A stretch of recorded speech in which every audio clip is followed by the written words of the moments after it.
Today I'm going to be giving you a walk around of our 4Runner. It is a 2022 off-road premium.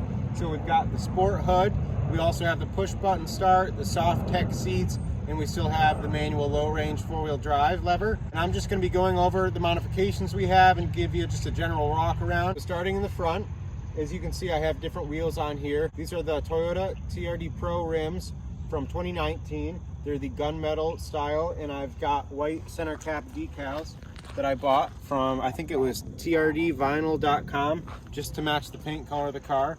And then these are the stock size tires. Even though we have a lift, we didn't upgrade the tire size. Here's a more up close look at the tires. You can see load range C, so they're not the load range E, the heavy duty versions. And they have worked really well in the snow and when the roads are wet and everything. And I do have RCI skid plates to put on at home, the full set, including the gas tank, but I haven't gotten there yet. And I also have skid plates that also act as like a step that I still have to put on as well. For our lift up here, you can see that we have a Dobinson lift, and we have the IMS kit as well as their uniball suspension. We did not upgrade the brake lines because we really don't do that much off-roading, but that is something we could do in the future. Another thing we changed was this TRD Pro grill. It is not an OEM grill, so it doesn't fit perfectly, but it was only about like a quarter of the price of if I went with the Toyota OEM grill from the factory. Next thing, you can see we have some ditch lights up here.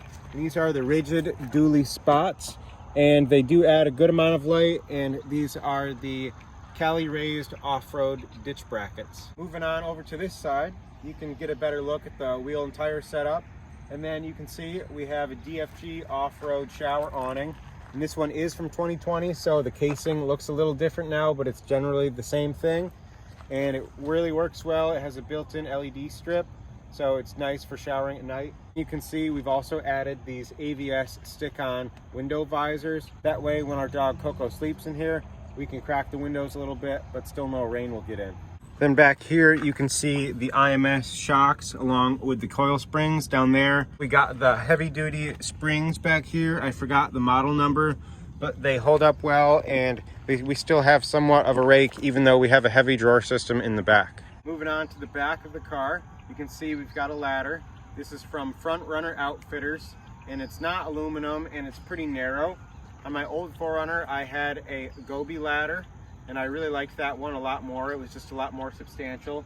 But if I think I was gonna get a ladder again, I would get the one from CBI Off-Road, and I think they make it with another company, but it's about this wide and it's all aluminum and it's very substantial, but it is like $600. I think this one was about $200 or $250.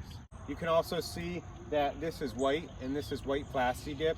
From the factory, this is chrome, and I just thought it looked better when it matched the color of the car. Moving on to this side of the car, you can see we've got an awning on this side, and this is the ARB 2000 awning. This is ARB's medium size awning. They make a 4-foot one and an 8-foot one, but this is the 6.5-foot model.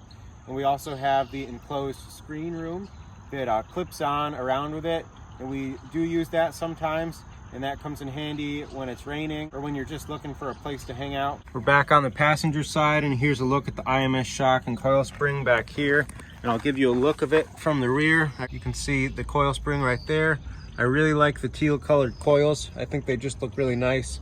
And you can see on the differential back here that it's covered in oil, because every fall I go to Vermont and get the car oil coated. You can probably see it on the frame even better over here, because oil coating is like one of the best things you can do living in the Northeast to prevent rust. But you gotta do it preventatively. You can't wait years until your car is already rusty. You gotta do it right from the start. Then going on the inside of the vehicle, there's not many things that are different, but I did buy these Dedro rubber floor mats on Amazon. They're a little bit cheaper than the WeatherTech ones, but basically the same thing. And I also got seat covers, as well as this little center console cover, so our dog doesn't like puncture it.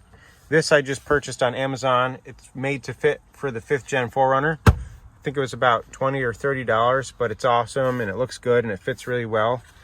And these are black custom fit Carhartt seat covers, and they also fit really well, but they were expensive. I think it was like $250 for the front set, and I only have the fronts. I don't have anything back here. because those are usually down. Now on top, you can see we have a roof rack and a roof tent. And our roof rack is the Sherpa Equipment Co. Crestone roof rack, the heavier duty model. They recently came out with a lighter version, but I have the one from 2022 and it works really well. And we did not get the wind fairing that has room for a light bar, but they do make one that has a shorter fairing, so you can put like a single row light bar up here. And it's very substantial.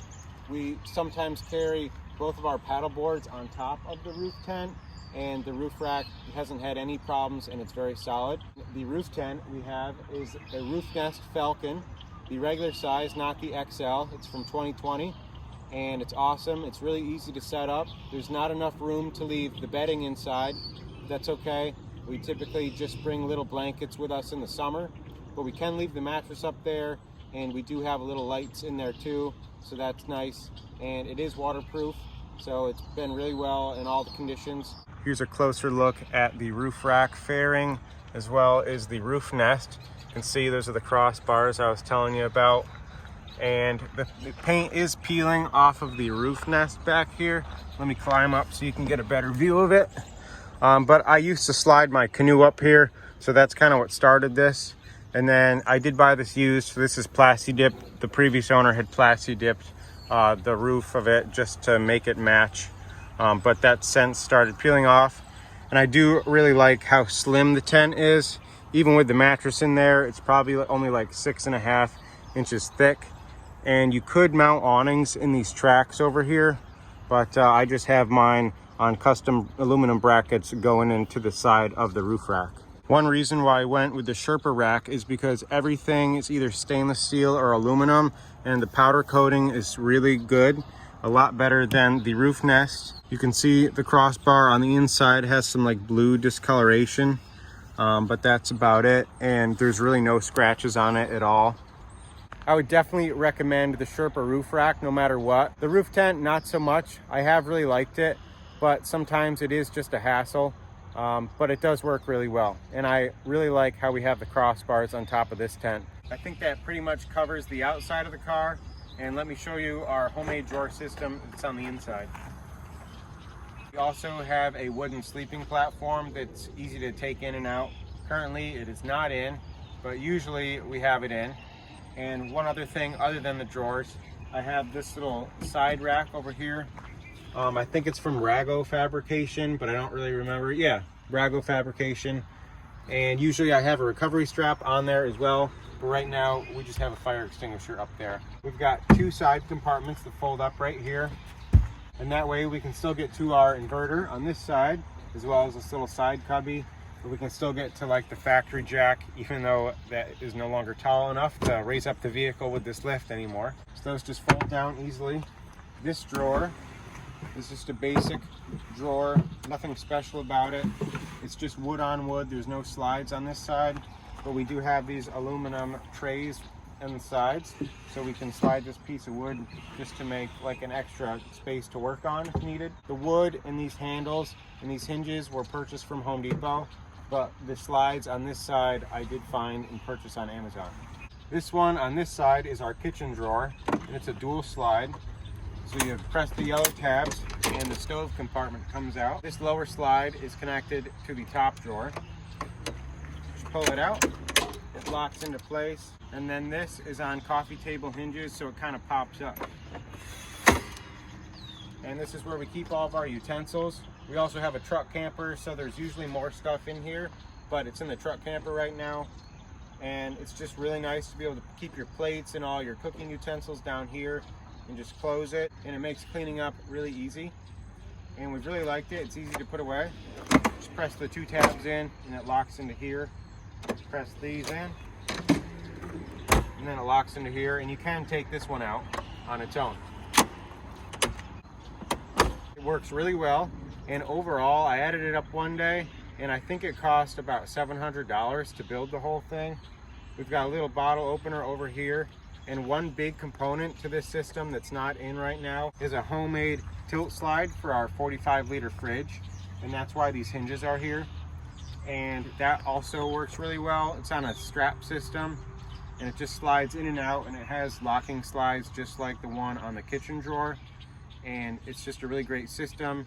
And having the fridge on a slide is a game changer because it makes it easy to take things in and out. I'm going to put in some clips of our sleeping platform so you can see what it looks like. Coco usually stays in here while we sleep in the roof tent, but we have stayed in this car with the sleeping platform numerous times before. I think that's about it for our 4Runner walk around. I hope you liked it. Please comment below if you have any questions. Just to recap, we have a 3-inch Dobinsons IMS lift with the uniball upper control arms and the heavy-duty rear coil springs. I don't remember the name or model number of the springs in the back. I purchased the kit from Apache Off-Road. I think they're out of Texas. And as always, thanks for watching, and I hope you liked our little walk-around video.